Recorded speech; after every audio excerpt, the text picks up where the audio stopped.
মনে হয় দেখবেন টি-20 র্যাঙ্কিং 1 নম্বর টিম ইন্ডিয়া। তো ওদের সঙ্গে খেলা অবশ্যই চ্যালেঞ্জিং। তো আমরা আশা করি আমরা সিরিজ জিতে ইনশাল্লাহ আসবো। তো আমাদের প্রিপারেশনটা ওইভাবেই হচ্ছে এবং আমরা কেউ মনে করতেছি না আমরা সিরিজ জিততে পারবো না। আমরা ইনশাল্লাহ সিরিজ জিতে আসবো। না, আমরা ওইভাবেই প্র্যাকটিস করতেছি এবং উইকেট তো আমাদের হাতে নেই। তো আমার যে সিচুয়েশানে আসুক বা যে উইকেট আসে আমাদেরকে অ্যাডজাস্ট করে খেলতে হবে এবং ওইখানে পারফর্ম করতে হবে।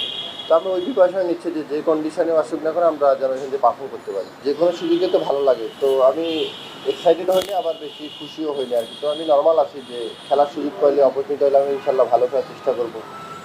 এতটুকু আর কি আপাতত। সঠিক প্যাড আর সঠিক তথ্য দিয়ে এসব সামলে নিব এক হয়ে। Monalisa sanitary napkin. না, এখন পর্যন্ত এরকম কোনো চিন্তা ভাবনা করিনি। যেহেতু সাকিব ভাই হঠাৎ করে এরকম ডিসিশন নিচ্ছে, তো আমাদের জন্য অনেক একটা ডিসঅ্যাপয়েন্টের ব্যাপার। তো ইনশাল্লাহ আস্তে আস্তে কাভার করার চেষ্টা করবো আমরা সর্বোচ্চটা দেওয়ার আর কি। আমরা যে কয়জন স্পিনার আছি অবশ্যই